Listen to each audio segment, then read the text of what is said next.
ಯಾವುದೇ ರೀತಿಯ ಜನತಾ ದರ್ಶನವನ್ನ ಮಾಡಲಿಕ್ಕೆ ಕಾನೂನಲ್ಲಿ ಅವಕಾಶ ಇಲ್ಲ.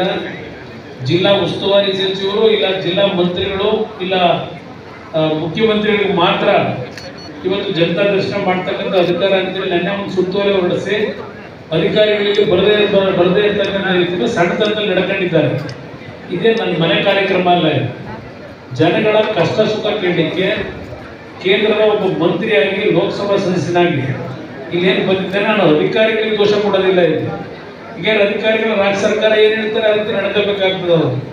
ಅದರಿಂದ ನಾನು ಅಧಿಕಾರಿ ದೋಷ ಕೊಡಲ್ಲ. ಆದರೆ ಸರ್ಕಾರ ಇಲ್ಲಿರ್ತಕ್ಕಂಥವ್ರು ಯಾವ ಮಟ್ಟಕ್ಕಿದ್ದಾರೆ ಅಂತಕ್ಕಂಥದ್ದನ್ನ ಬಹುಶಃ ನಮ್ಮ ಜನಕ್ಕೆ ಅರ್ಥ ಆಗುತ್ತೆ ಅಂತ ನನ್ನ ಅಭಿಪ್ರಾಯ. ಅದರಿಂದ ನಮ್ಮ ಜೊತೆ ಇರ್ತಕ್ಕಂಥ ನಮ್ಮ ಮಾಜಿ ಶಾಸಕರಿದ್ದಾರೆ, ಅಧಿಕೃತವಾಗಿ ಇಲ್ಲ ಕೊಡ್ಬೋದು. ಬಂದಾಗ ಸರ್ಕಾರಿ ಕಾರ್ಯಕ್ರಮ ಅಲ್ಲ, ಇದು ಕಷ್ಟ ಸುಖ ಕೇಳಲಿಕ್ಕೆ ಬಂದಿದ್ದೇನೆ. ನೀವುಗಳು ನಿಮ್ಮ ತಾಲೂಕಿನ ಸಮಸ್ಯೆಗಳು ನೀವು ಅರ್ಥಕೊಳ್ಳೋದು ಒಳ್ಳೆಯದಿದೆ. ಏನೇನು ಸಮಸ್ಯೆಗಳಿದೆ ಅದಕ್ಕೆ ಯಾವ ರೀತಿ ನಾವು ಸ್ಪಂದಿಸಬೇಕಾದ್ರೆ ನಿಮಗೂ ಈಗ ನಮ್ಮ ಕಾರ್ಯಕರ್ತನ ಭೇಟಿ ಮಾಡುತ್ತೆ, ಜನಗಳ ಭೇಟಿ ಮಾಡುತ್ತೆ, ನಿಮಗೂ ಅದರ ಮಾಹಿತಿ ದೊರಕುತ್ತೆ ಅನ್ನೋ ದೃಷ್ಟಿಯಿಂದ ಕಾರ್ಯಕರ್ತರುಗಳು ಇಲ್ಲಿ ಬುಕ್ ಮಾಡಬೇಡಿ.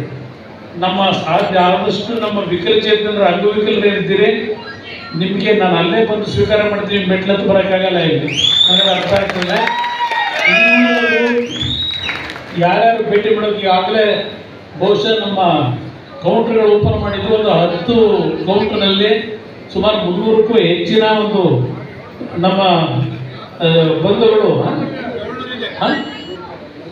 300ಕ್ಕೂ ಹೆಚ್ಚಿನ ಒಂದು ಮನವಿಯನ್ನು ಸಲ್ಲಿಸಿದ್ದೀರಿ. ಈಗಾಗಲೇ ನೀವು ಏನು ಮನವಿ ಸಲ್ಲಿಸಿದ್ದೀರಿ, ಅದು ಕಂದಾಯ ಇಲಾಖೆದಿರಲಿ, ಪೊಲೀಸ್ ಇಲಾಖೆದಿರಲಿ, ಆರೋಗ್ಯದ ಸಮಸ್ಯೆಗಳೇನಿದೆ ಅದಕ್ಕೇನು ಪರಿಹಾರವನ್ನು ತಂದುಕೊಡ್ಬೇಕಾಗ್ತದೆ, ಇದು ಎಲ್ಲವನ್ನ ನಾನು ಗಮನಿಸ್ತೀನಿ. ಆ ನಂತರ ನಾನು ನಮ್ಮ ಜಿಲ್ಲೆಯ ಸಮಗ್ರ ಅಭಿವೃದ್ಧಿಯ ಬಗ್ಗೆ ನಾನು ಮುಂದೆ ನನ್ನದೇ ಆದಂಥ ಒಂದು ಚಿಂತನೆ ಇಟ್ಕೊಂಡಿದ್ದೇನೆ. ಯಾಕೆಂದರೆ ಈಗ ಕೇಂದ್ರ ಸರ್ಕಾರ ರಚನೆಯಾಗಿ ಸುಮಾರು 20-25 ದಿನಗಳೇನಾಗಿದೆ. ನನಗೆ ಸಿಕ್ಕಿರತಕ್ಕಂಥ ಅವಕಾಶದಲ್ಲಿ ವಿಶೇಷವಾಗಿ ನಮ್ಮ ಯುವಕರಿಗೆ ಉದ್ಯೋಗ ದೊರಕತಕ್ಕಂಥದ್ದು, ಮಹಿಳೆಯರಿಗೆ ಉದ್ಯೋಗ ದೊರಕಬೇಕಾಗಿದೆ. ಅದಕ್ಕೆ ಕೆಲವು ಕಾರ್ಯಕ್ರಮವನ್ನು ರೂಪಿಸ್ತಾ ಇದ್ದೇನೆ. ಒಂದು ರಾತ್ರಿನಲ್ಲಿ ಇದೆಲ್ಲ ತರಲಿಕ್ಕಾಗೋದಿಲ್ಲ. ಅದೊಂದು ಭಗವಂತ ನಿಮ್ಮ ಆಶೀರ್ವಾದವನ್ನು ಒಳ್ಳೆ ಅವಕಾಶ ಕೊಟ್ಟಿದ್ದಾನೆ.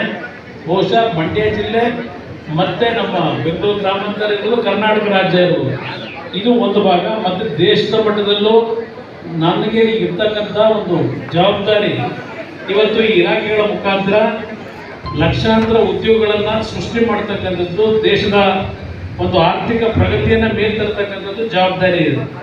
ನೀವು ನನ್ನನ್ನೇನು ಆಶೀರ್ವಾದ ಮಾಡಿದ್ದೀರಿ, ಏನೋ ನಮ್ಮ ಕುಮಾರ್ ನಾವು ಏನಾದ್ರು ಶಾಸಕ ಲೋಕಸಭೆ ಸದಸ್ಯನಾದರೆ ನಮ್ಮ ಜಿಲ್ಲೆಗೆ ಏನೋ ಒಂದು ಒಳ್ಳೆಯದಾಗುತ್ತೆ ಅಂತ ಹೇಳಿ ಅಂಧಾಭಿಮಾನದಲ್ಲಿ ನಾನು ಚುನಾವಣೆಗೆ ಮತ ಕೇಳೋದು ಬರದೇ ಇದ್ದರೂ ನನ್ನನ್ನು ಗೆಲ್ಲಿಸಿ ಮಟ್ಟದಲ್ಲಿ ಮತ್ತೆ ಈ ಶಕ್ತಿಯನ್ನು ತುಂಬಿ ಕೇಂದ್ರ ಸರ್ಕಾರದಲ್ಲಿ ಒಂದು ಒಳ್ಳೆಯ ಅವಕಾಶ ಕೊಟ್ಟಿದ್ದೀರಿ.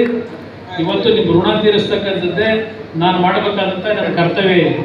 ಅದರಿಂದ ಇವತ್ತು ನಮ್ಮ ಕಾರ್ಯಕರ್ತರುಗಳು ನಮ್ಮ ಜನತೆ ಬರಲಿಕ್ಕೆ ಒಂಚೂರು ಜಾಗ ಬಿಟ್ಬಿಡಿ. ನಿಮಗೆಲ್ಲ ಇಲ್ಲಿ ಮುತ್ಕೊಂಡ್ಬಿಟ್ರೆ ಅವ್ರು ಬರೋದು ಕಷ್ಟ, ಆಮೇಲೆ ಕೆಲಸ ನೀಟಾಗಿ ಆಗಲ್ಲ. ನಾನು ಬಂದಿದ್ದಕ್ಕೂ ಏನಪ್ಪ ಸುಮ್ಮನೆ ಒಂದು 50 ಜನ ಅವ್ರಿಗೆ ಬೇಕಾದ್ರೆ ಮುಂದೆ ನಿಲ್ಲಿಸ್ಕೊಂಡ್ಬಿಟ್ಟು ನಾವು ಬಂದು ಇಲ್ಲಿ ಕಷ್ಟ ಹೇಳ್ಕೊಳಕ್ಕೆ ಬಂದು ಕುಮಾರ್ ನಾನು ಟೈಮ್ ಕೊಡಲಿಲ್ಲ ಅಂತ ನೀವು ಬೇಜಾರು ಮಾಡ್ಕೊಂಡು ಹೋದರೆ ನಾನು ಮಾಡಿದ್ದಕ್ಕೂ ಸಾರ್ಥಕ ಆಗಲ್ಲ. ಅದರಿಂದ ನಮ್ಮ ಕಾರ್ಯಕರ್ತರಿಗೆ ಹೇಳ್ತೀನಿ, ಶಾಸಕರುಗಳು ಕೂತ್ಕೊಳ್ಳಿ ಇಲ್ಲಿ.